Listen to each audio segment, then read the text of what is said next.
While it may be cold outside, things are getting toasty warm at Global Voice Broadcasting. Heat up your winter nights with the hottest topics, the hottest celebrities, and today's best music. It's why Global Voice Broadcasting is becoming your 24/7 home for the music and talk you want right now. Discover your favorite shows and music anytime at globalvoicebroadcasting.com. I highly recommend Ms. Hicks. Her books, her CDs are encouraging. I bought her book, A Hill to Climb. She's a very inspirational speaker. And I look forward to one day being able to work with her. Your power lies within you. Let it loose. Aspiration, inspiration, motivation, edification, determination. These are the keys of life success, brought to you by none other than award-winning author, motivational lecturer, business consultant, and much more as she gets you aimed to your purpose. And now, ladies and gentlemen, young and elder, from Hollywood to the entire world, here is your host of Aim to Purpose, the radio show, Louise Hicks, along with her co-host, yours truly, Kenan Wesley Mason.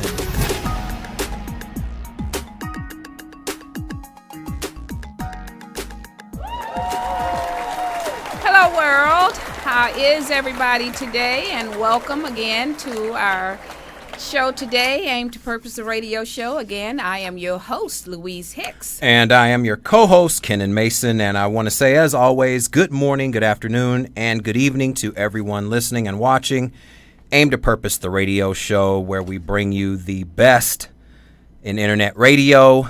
And if you want to call in, as always, from anywhere around the world, 1-323-522-5482. From anywhere around the world, 1-323-522-5482, as we bring you another special edition of Aim to Purpose, the radio show.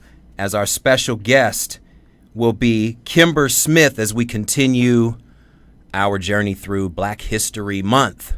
And we have a great show for you today with our special guest. And we're going to talk today about the power of media storytelling, how to impact social change. And our special guest is a creative strategist and storyteller. And I love stories. But just before we introduce our guest and get into our discussion, our conversation today with Kimber, let me share a little bit about the weekend, as we usually do. I had a great weekend, quite busy. Actually, it started before the weekend. I went to the NAACP, the 12th annual, in fact, NAACP Image Award Symposium. And it was great. It was very dynamic. In fact, our special guest was one of the panelists there.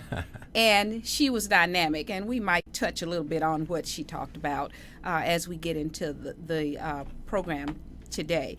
But they talked about the film industry and some about the trends and what we watch and what we really do and what we focus on, which is important because we know, as we said, your power really does lie within you, and you need to let it loose because there are a lot of opportunities out here that we can hone in on. And I also went to the other event, and I talk about this one a lot because I'm an advocate and an activist, as you all know, for the Go Mental for Change campaign. And there's a grassroots movement that's up and coming, and I'm a part of that as well. And it's the Citizens Commission on Human Rights, and that is about stopping psychiatric abuse. And we want you all to come out and join us because we really need your support in this movement, because we know there are so many young people, particularly Black people. And as we go forward with our Black History Month, we know that the prison system is overwhelmingly Black. The foster care system is overwhelmingly Black, with children being drugged. It's an epidemic here. The elderly being drugged. So we really want you to come out this Saturday at 12:30 and join us so that we can communicate within the community on what's going on in with the psychiatric drugging abuse. And that's at 8039 South Vermont Avenue in Los Angeles, zip 90044, and it's at the Church of Scientology Community Center there in Los Angeles. So come on out this Saturday at 12:30, and we're inviting everybody because this really impacts everybody. And the reason I mention black, because it is overwhelmingly black in the prison system, the jails, and a lot of mental institutions as well, and on the streets. And the other event I went to, I had a great time at, was the Money on My Mind event, and that was at One United Bank, which is the largest black bank in the country. And it was a great event. We had screenwriters there. We had writers from Empire, and I know you all are watching that. You love Empire. We had writers from that, writers from Power, and some other writers from other most watched television shows. So that was a great event, and I met a lot of amazing people there. I think I'm going to try my hand at screenwriting. Who knows? Might come out okay, but I'm going to leave it to a professional to really hone it down to how it should look.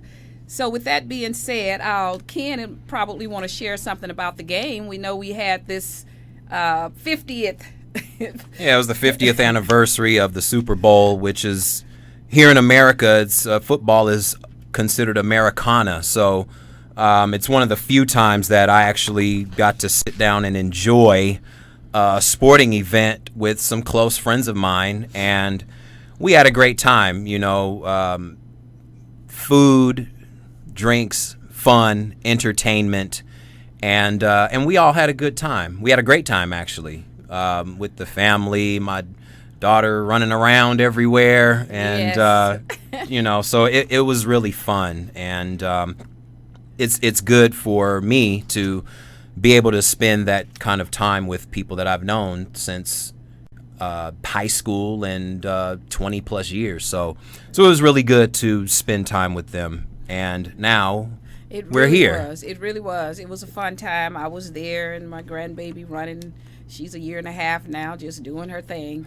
So be sure, and as I mentioned earlier, the One United Bank is the largest black bank, and I'm just putting in a plug for them, the largest black bank in the country, from what I understand. So it's in Los Angeles.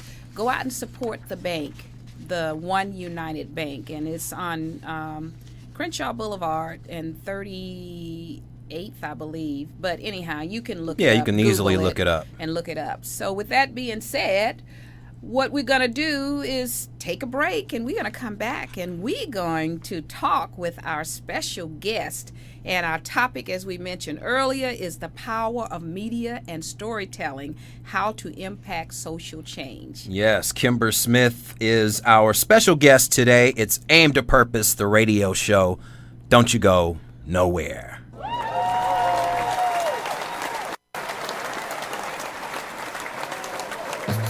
Hello, world!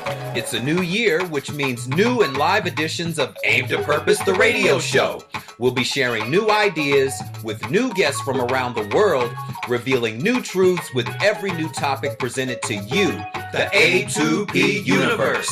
So tune in every Monday at 5 p.m. Pacific Standard Time, right here at Global Voice Broadcasting at gvbstudios.com/show/A2P. You can also check out all of our archive shows on YouTube by typing in Aim to Purpose Radio. A special thank you to all the loyal viewers that have been with us from the beginning, and a big welcome and thank you to all the new viewers plugging into the A2P universe. Your power lies within you, so let it loose. Once again, this is Ken and Wesley Mason, co-hosts of Aim to Purpose, the radio show.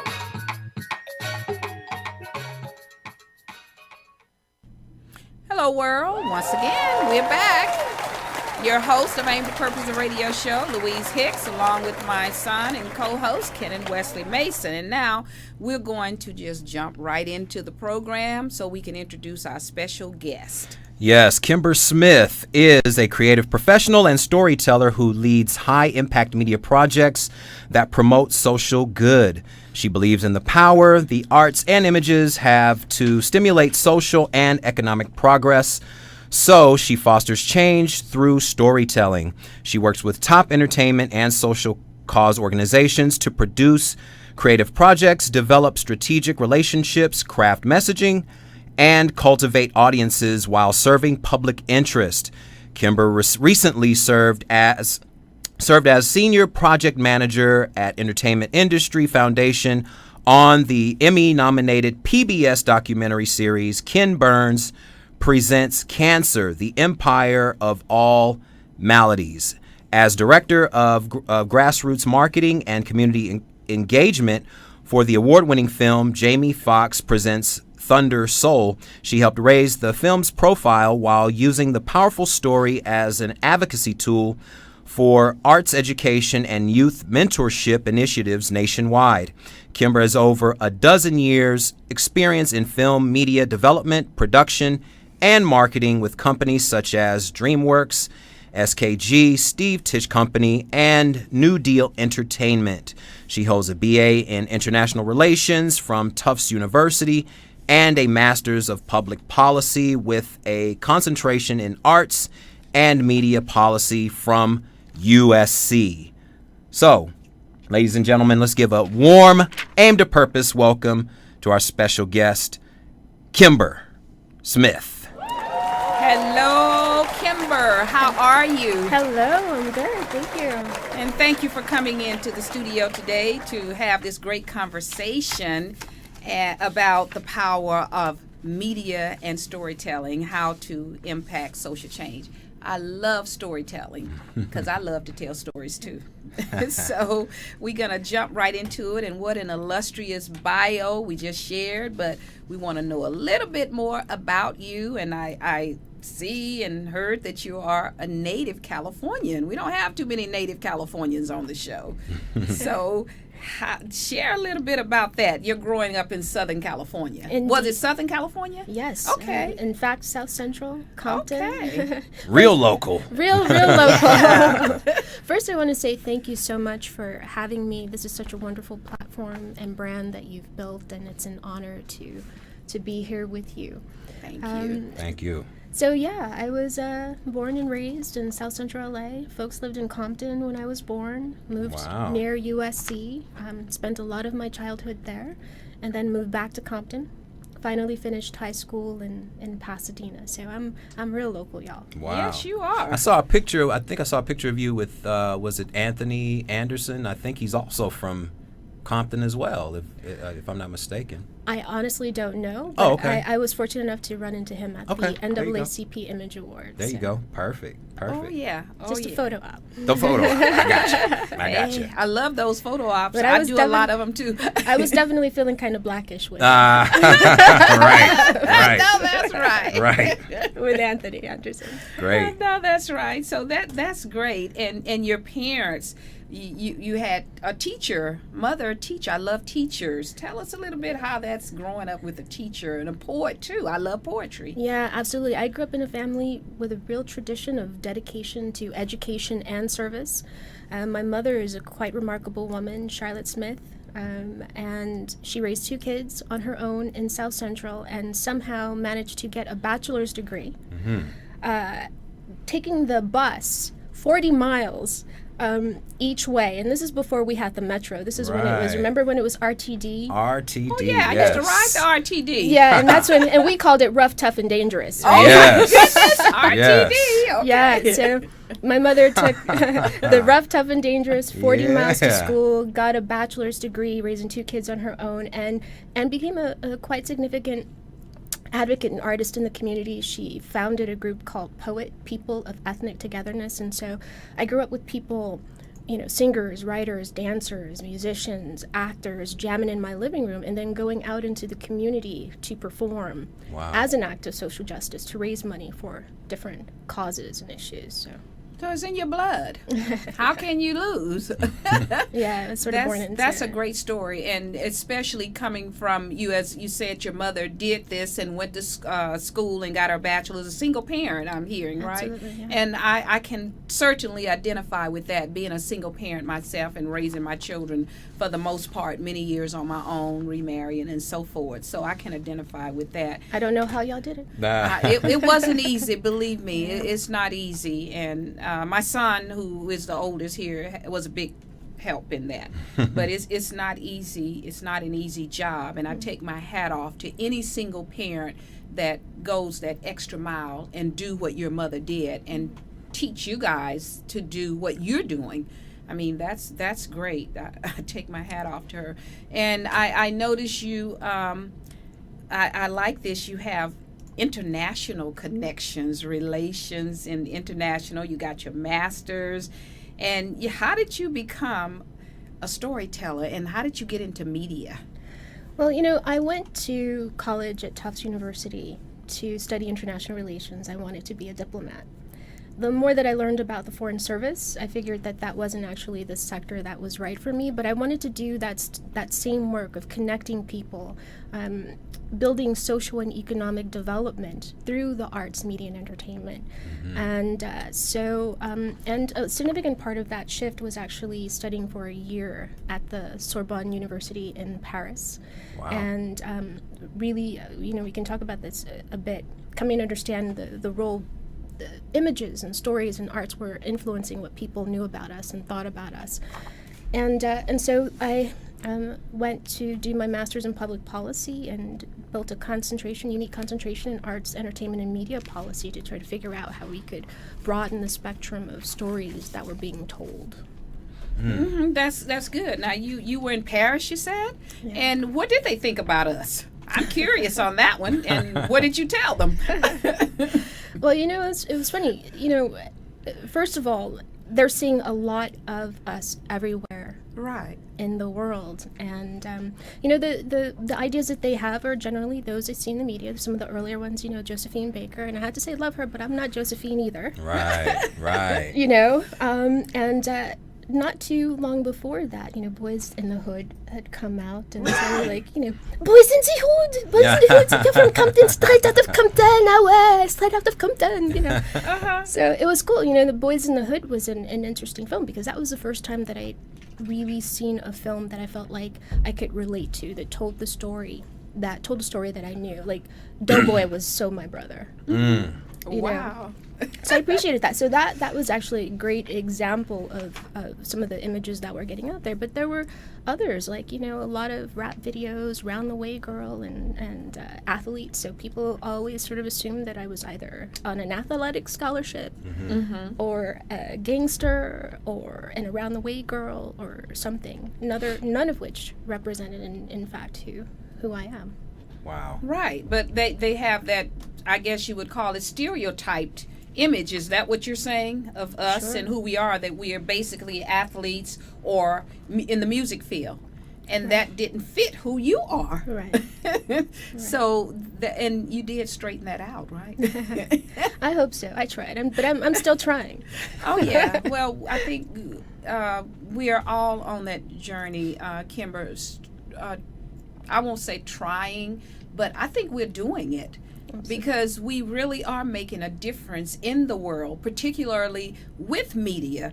And I know that's you're into this, and you're going to talk about what the impact is on social change, the power of media with storytelling. And we are doing that, because with technology the way it is now, I mean, everybody can get on board with this, and there's so many opportunities out there. And I know at the Symposium, there was so much information shared at the NAACP 12th Annual Image Awards Symposium, and you were so articulate on there. And I just want to talk about that just a little bit. Sure. Because when they asked the question, who would you be, I think if you could change and make a change or something to that effect. I don't remember exactly. You can reframe the question, how it went, and give your answer, because I want the audience to know who you said you wanted to be. Right. Ramsey J. Jr., the wonderful moderator of that panel, asked us all if we could see any character, fictional or not, recast as an African American or someone who looked like us, who would it be? And my response was Wonder Woman. Because I feel like I'm doing it any darn way, you know? Deflecting bullets, got the lasso, the keeper of truth, powerful, strong, and she's sexy. I mean, we need to see more folks who look like me cast in romantic, sexy roles, because we know we're that too. And say that again, deflecting bullets, and what was the other thing you said? You know, we've got our lassos. We're the keeper of truth. Keeper of truth. I like that, deflecting bullets, keeper of truth. Because when you say keeper of truth, it reminds me a lot of our educational system, because it is so tarnished. It is really sad and sickening when you think about the educational system here in America, because it's not a keeper of truth. And when it comes to our history, it is definitely not a keeper of truth, because we don't even get our history in the schools. So what we have to do is educate ourselves, our children, on our history, because so much of our history, I won't say it's lost, like some people say it's lost. It's not lost. It's just that it's distorted, or it's not shared at all. And our children need to know that, and not just our children. Other people need to know, other cultures, because I think that's how we bridge that cultural gap. And with social media, is so much bridging we can do, because we can share information back and forth across the globe. We have visions. We need to share these visions. Now, I know you're on a mission here, and I'm so happy. Louise, if I might just comment on that. Sure. I think it's really jump right in. Important to note that our history is American history. Oh, yes. Yeah. It's one and the same. So I believe what we just really need to do is tell our history honestly. Right. That's it, because it is American history. Yeah. And that's why I say when you said truth keepers, that's what it's all about, because it is American history, but we don't share it honestly. And it's, and it factors into, global history. This story is so connected to all sorts of things that are still playing out to this day. And if we understand that and kind of have a global perspective on that history, then we can build lots more partnerships and do a lot more good in the world for everyone. And that's what it's all about, doing good, because I know in the promo, that's what you're all about. You're a creative strategist. Now, what exactly does that mean, creative strategist? And I know you're a storyteller as well. Yeah, well, storytelling really, I think there are three important levels to storytelling and why it's so important. The first is very personal, right? The stories we see, read, hear, affect how we feel about ourselves and how we feel about each other. I know as a little girl growing up in South Central, the images that I were seeing, or the lack of images that I saw, made me feel invisible, made me feel powerless, made me feel ugly, made me feel absent. And that really deeply affected my humanity and what I thought that I could do and achieve in this world. Fortunately, I had a counterbalance and a counter voice in my mother. But, sometimes we would even think that she was racist because she would say, "No, baby, you're beautiful." That's really deep. So, what we see affects us personally. Oh, absolutely. It's also quite critical because it affects how other people see us. And I should also say how we see other people, because this isn't a one-way street, right? Right. And then that, I really believe, affects positions that we take, how we vote, policies that we support that affect all of our lives, opportunities for education, healthcare, everything. So it's really critical at the social level as well. And then at the economic level, I wish I had the hard statistics and facts. Next time we have this conversation, I promise you I will. Oh, but, yeah. The entertainment industry is one of our greatest global exports and internal economy. And just imagine what it would be without our stories from the very beginning. So it contributes to the to the economy overall. Oh, yes. And, it's important that everybody who's contributing to that economic system is also reaping the benefits. So that's why I always tell people that it's good to travel abroad when you can. The world is much bigger than Los Angeles. The world is much bigger than California. Some people in South Central Los Angeles have never been to the beach. They've never been to Disneyland. They've never been to a park where they don't have to see the gang activity. They don't have to see that, quote, thug on the corner, quote, drinking the liquor or whatever the stereotype has been about us over the last 3 to 4 decades. It does shed a different light to the rest of the world's eyes when it comes to how we're perceived. You know, when you go to other countries, when I was in Mexico City, you get to see a different kind of diversity. You get to see how they see the world versus how we see certain things here. And it does have us to think and perceive things in a way, just like you said. We think of ourselves in a certain way. Everything we visualize gets kind of encapsulated in us. It becomes ingrained. Certain stereotypes get ingrained in us, and we start to believe in it.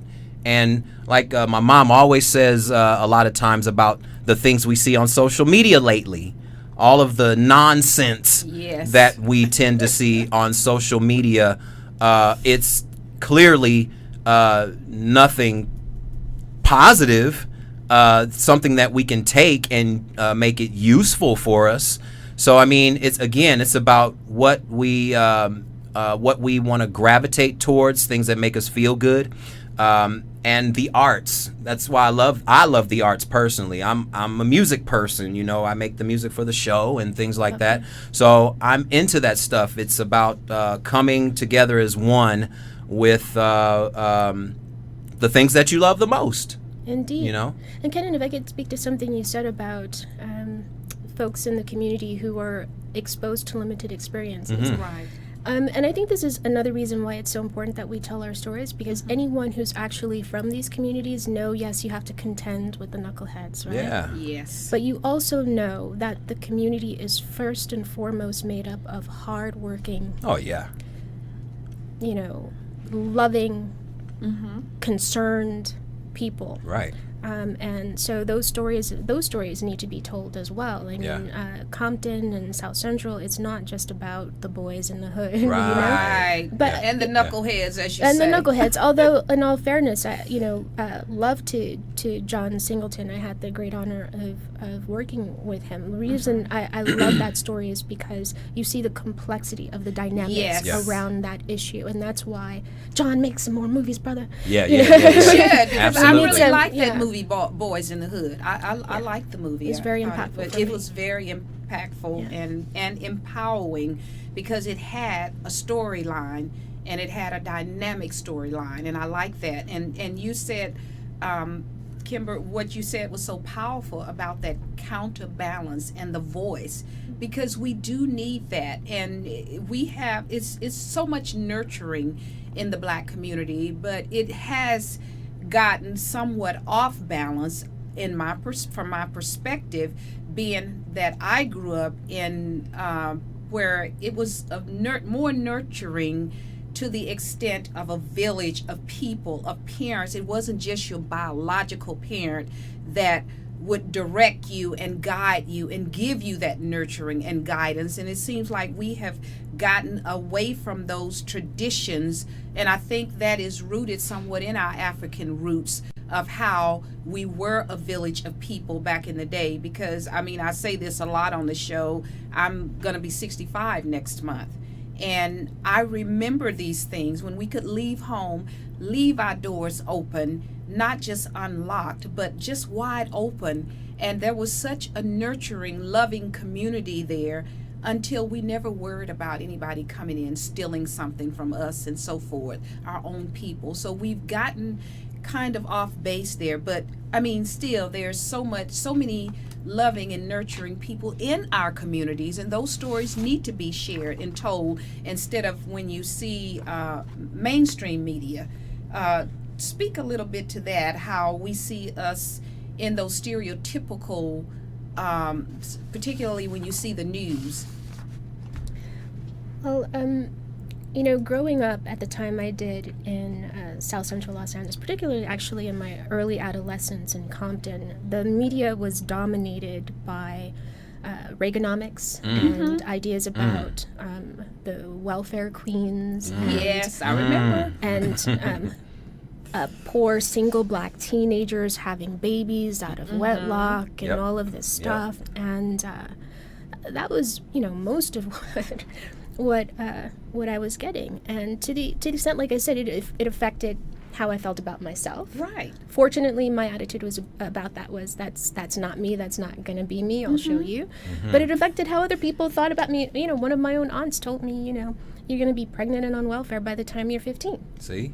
Where did she get that idea? Because that? it certainly didn't reflect. Conditioned. Right. Right. It certainly didn't reflect my behavior, my attitude, or what I was into. So, we have to tell. But that's not to say that those things did not exist too, right? But so they didn't. They existed in other ethnicities as well, not just us. But it was presented as if all these black people over here, they're just having babies. They're like little puppies running around having babies and no responsibility. In which that was not the case. Well, exactly. My mother had been on welfare at times, and she was going to school and working and out in the community performing, and and in fact, one of her welfare, officers or people told her that she should stop going to school. Wow. Oh, I'm not surprised. And she said, oh no, you're not going to determine what opportunities I have and what I'm going to demonstrate for my children. So Love your mother. So do I. But, that whole discourse around welfare and teen pregnancies and young black lascivious men, affected what, subsequent generations of policy for poor people, right? You got it. And that not only affected African Americans, it affected everybody who needed, a hand up, some support, so that they could do what they needed to do to support their families and move up. So that, that speaks to the power of these images to affect public policy. And I felt that so strongly at that time. And you articulated that so well, because all of these things do affect public policy.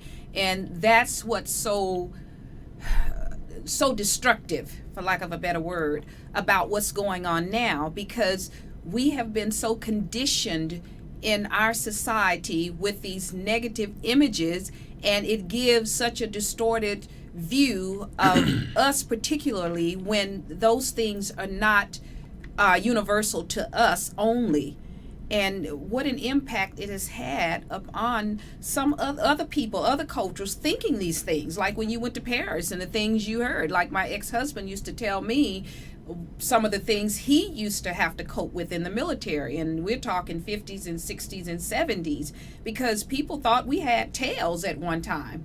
And it's crazy. But now with social media, things are changing, and hopefully it will impact public policy more, as you just said, as we get away from that conditioning of what people think and what the images have been of us. If I could give another side of that, Please do. right? Because that's not to say that there is no teen pregnancy, Right. that there isn't any of these negative things as well.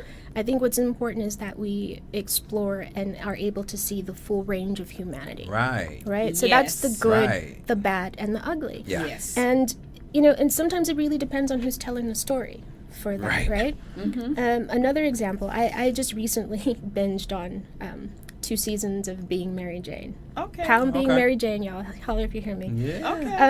Okay. And Mary Jane's niece she's a teen mother. She has a child. She's pregnant. She's about to have another. And Mary Jane kind of goes off on her. You got no job. You're living with your grandfolks. You're a teen and all this stuff. And there was a really deep moment. I believe it was. I'm not sure if it was in the first or second season, where her niece reveals to her, like, but I made this choice because, her boyfriend was Filipino, I believe, or Asian. And she's like, she grew up feeling so ugly and she didn't want her baby to feel that, so she wanted a mixed child to feel beautiful and to have the sort of experience she didn't have. Now that's deep. That's another side of that story, because that's also real. Yes, it's real. Yes. So I think what's really important is really delving into those complexities of those stories, and that allows us to really have a dialogue.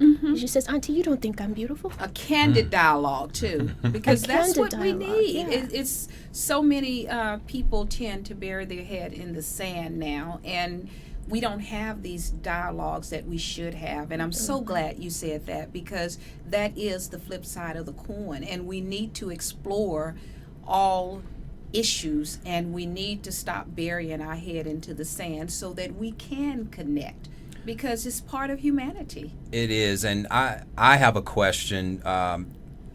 Empire is the #1 show in America right now, and it has been criticized for the story that's being told.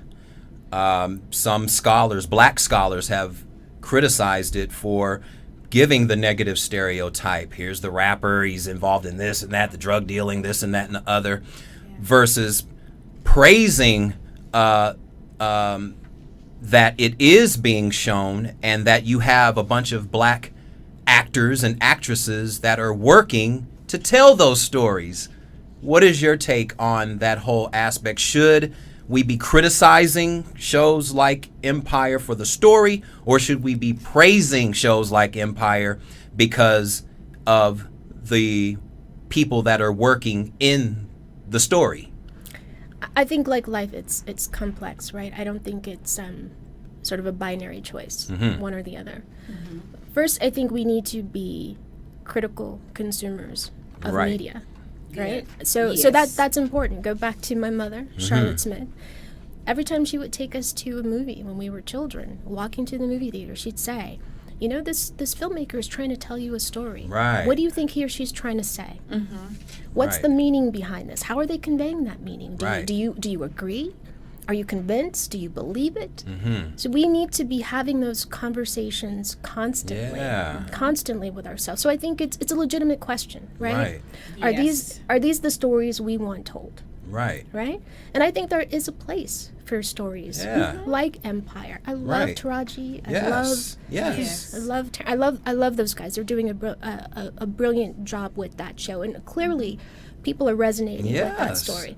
So I don't think the issue is should there be an Empire or shouldn't there be an Empire. I think the issue is what else do we need to say? What other stories do we need to tell? And how do we empower ourselves to tell those stories? How do we strategize and collaborate with people to tell those stories? And when you ask me what does it mean that I'm a creative strategist? That's part of what it's about, right? You know, and using the stories that are being told, the projects that I've been fortunate to work on that are about, music and arts education, that celebrate our educators and mentors, that talk about children in this I'm talking about Thunder Soul right now. Children in Houston in the 70s, this brilliant music educator, Conrad Prof. Johnson, took these kids and turned them into world-class musicians. They traveled the world, and their music is still being sampled today.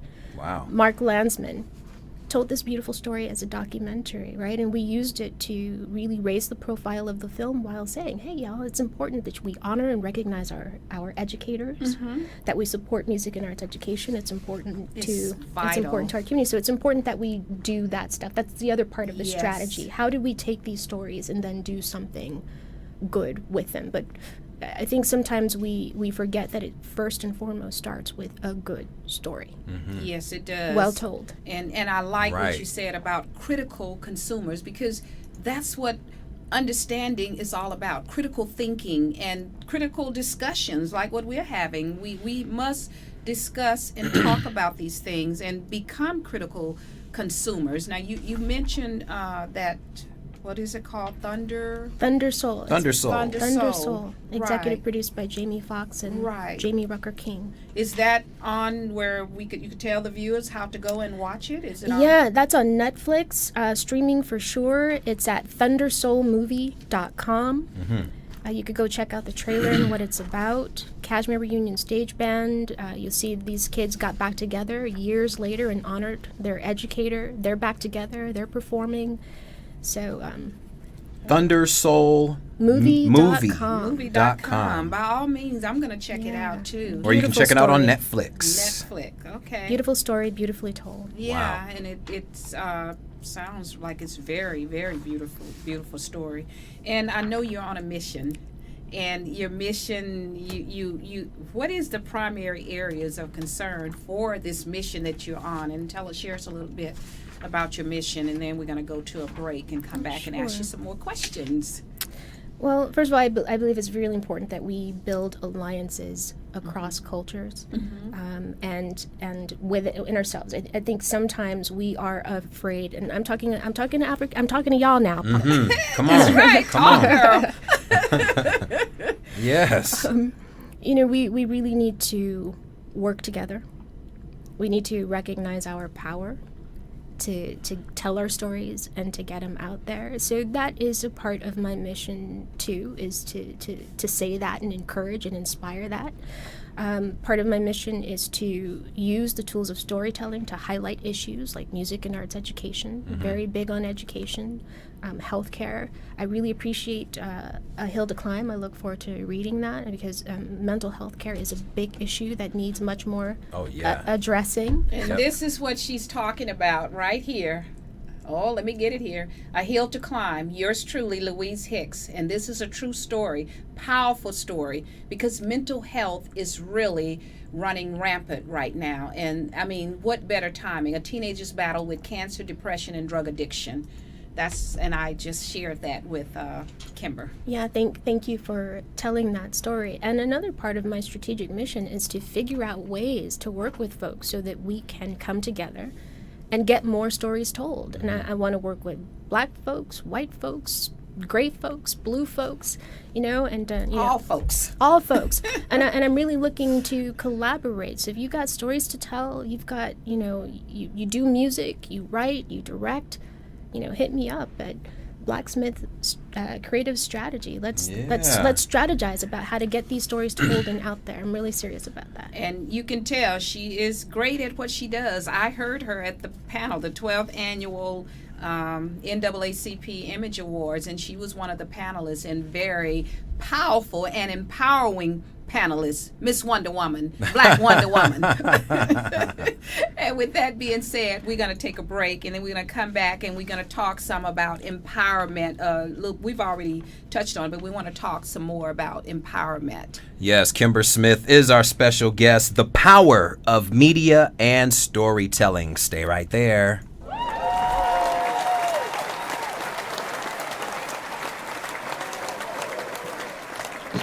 This edition of Aim to Purpose, the radio show, is brought to you by L. Hicks Consulting Services. When you want the best in business coaching, life coaching, or perhaps your organization, business, or company is in need of a dynamic speaker for an upcoming workshop or seminar, contact Louise Hicks for L. Hicks Consulting Services at 1-562-310-1495.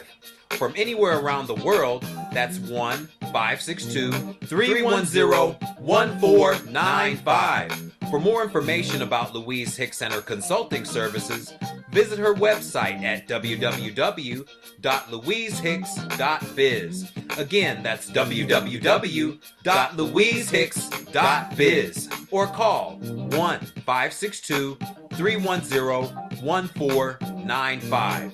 L. Hicks Consulting Services, where professionalism is top priority.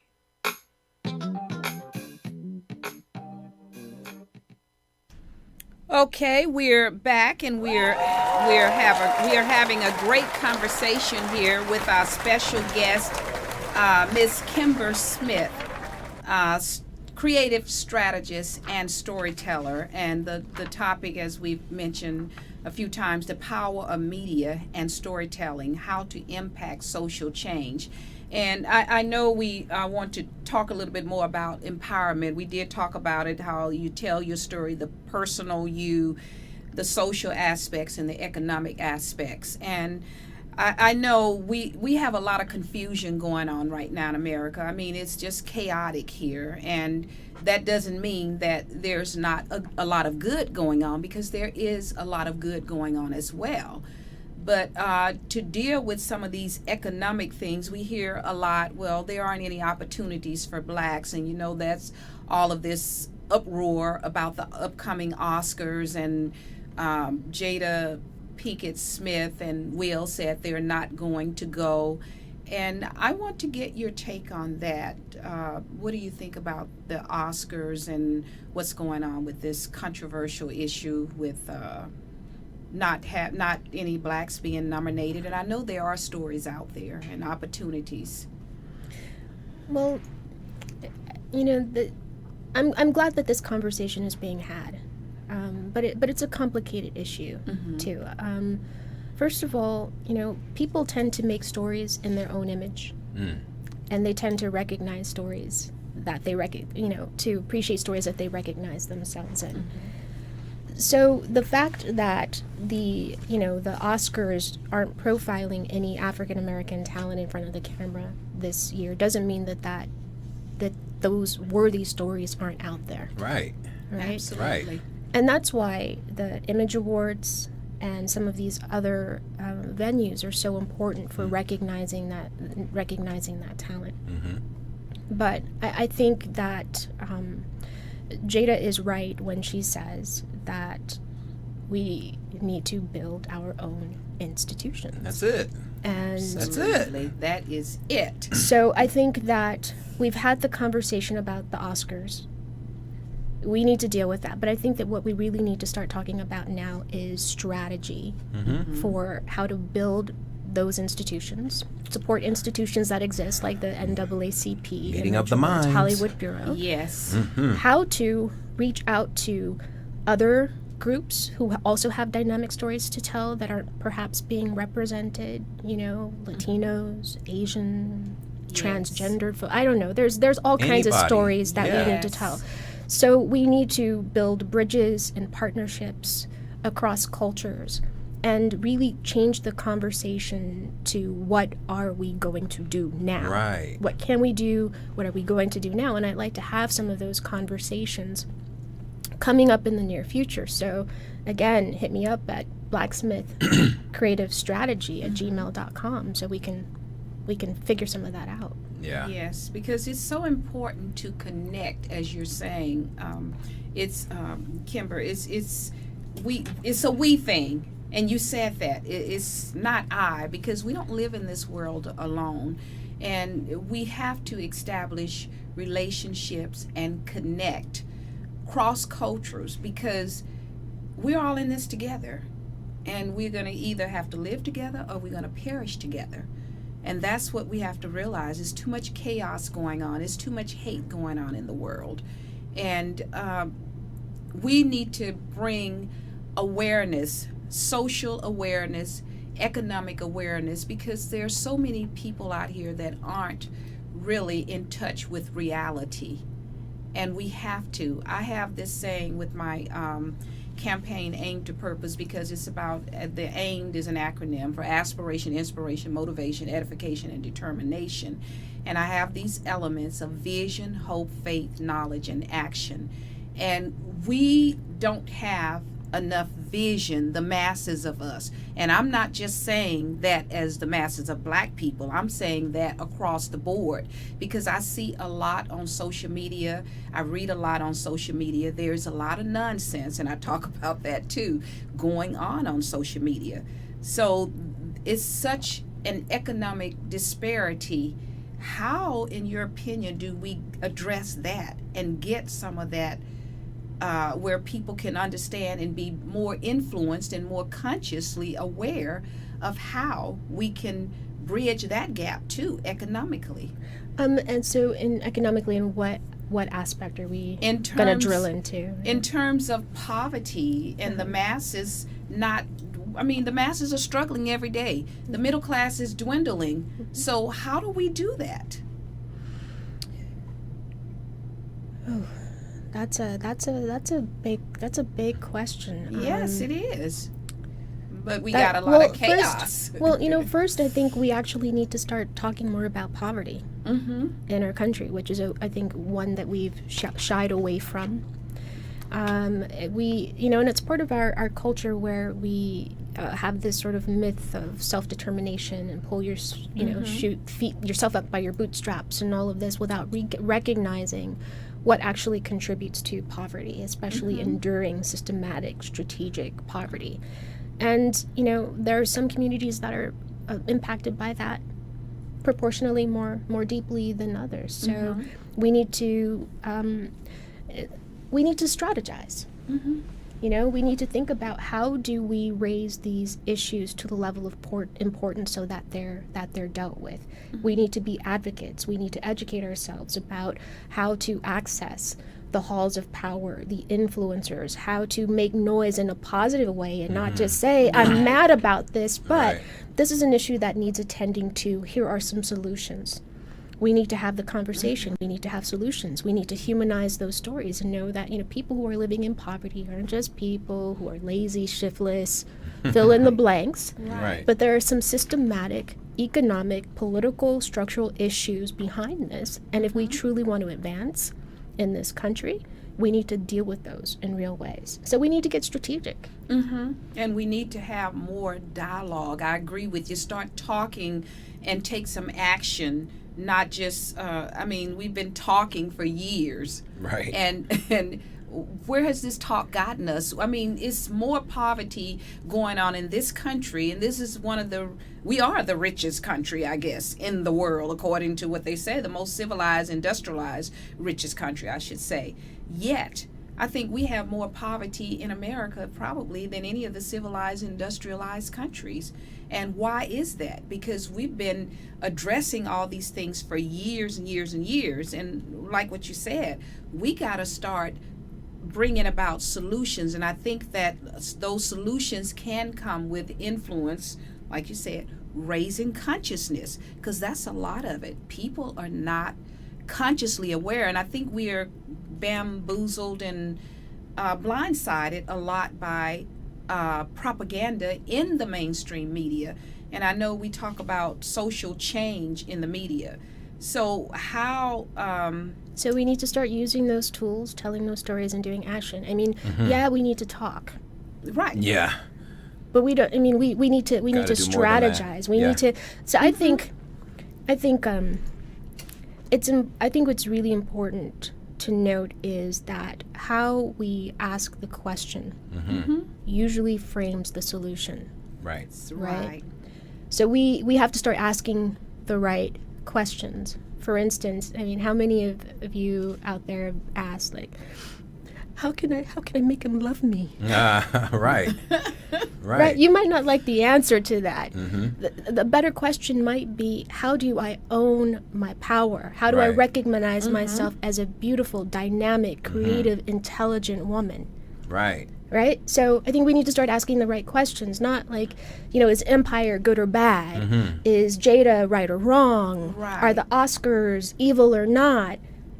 We need to start asking questions that are going to lead us to solutions that empower us. As an individual. Well, all change starts. Right, from within. And that's what I think a lot of the problem is, because a lot of us are looking externally for somebody else to solve our problem instead of looking internally and asking the question, like you said, how do I own my power?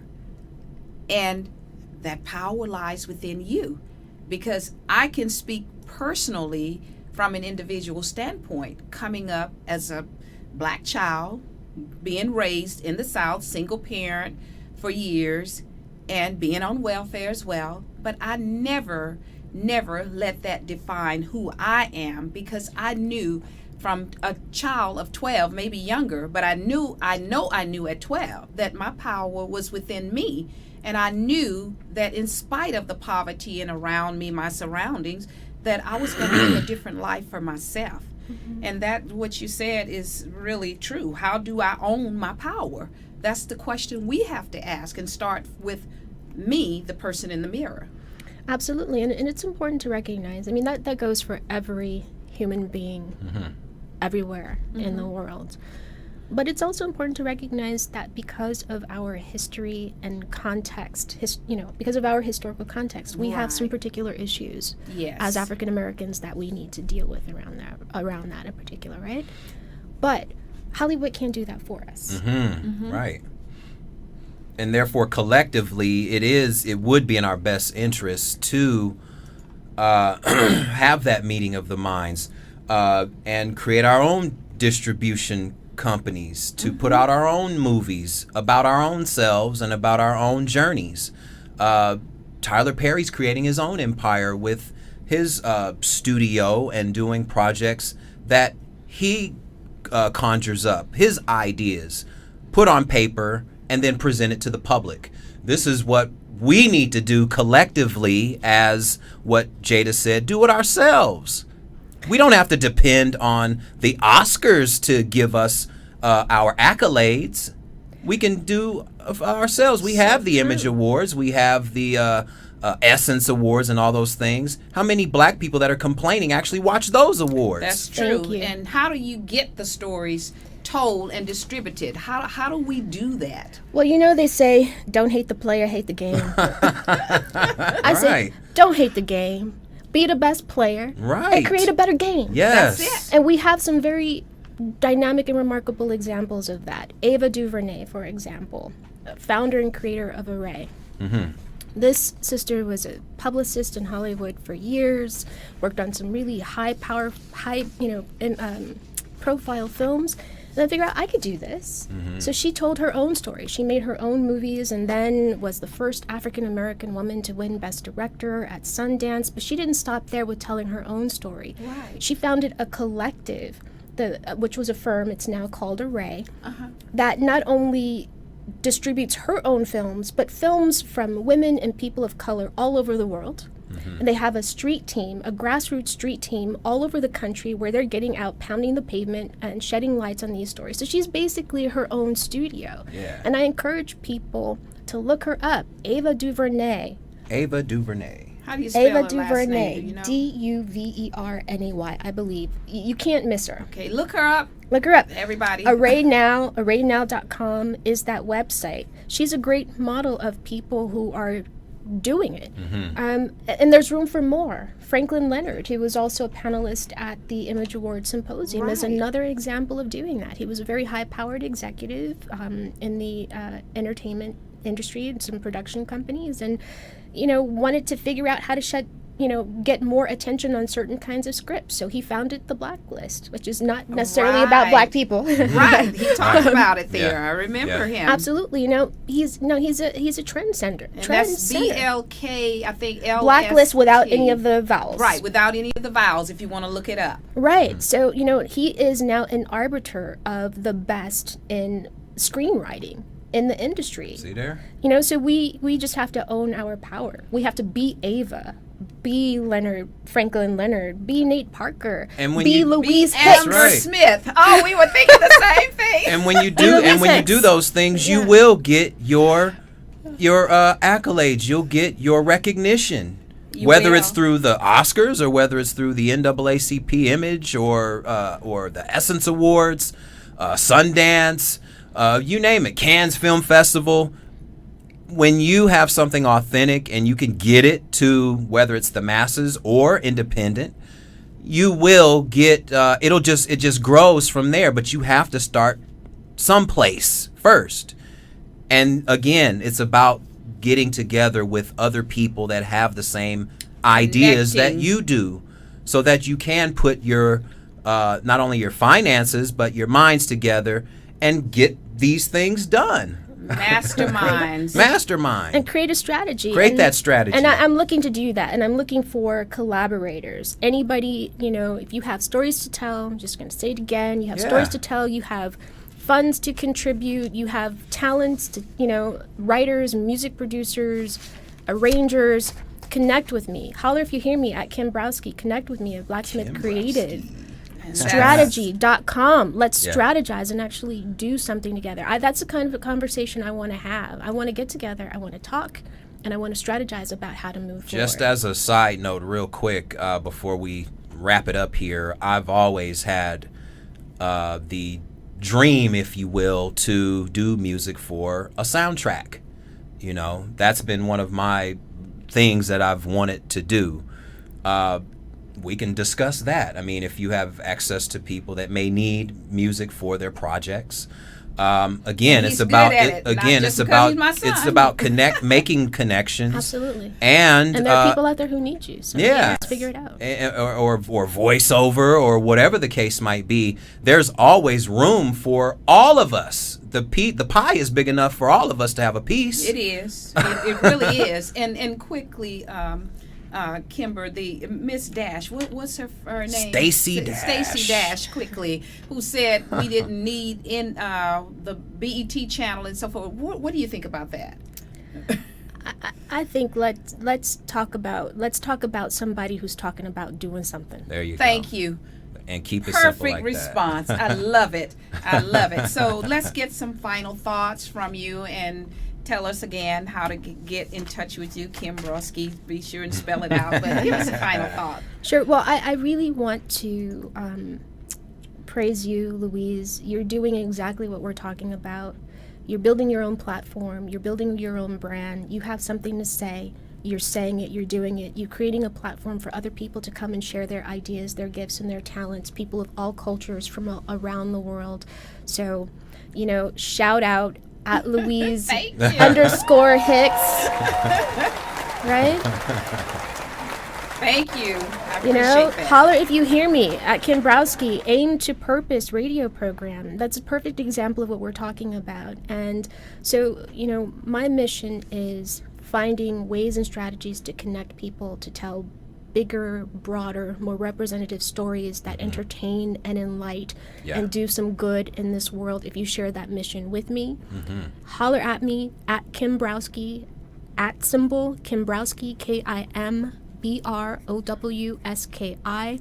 If you're serious about creating a strategy to come out and tell some stories, I have stories I want to tell. I need collaborators. I have gifts to share with you.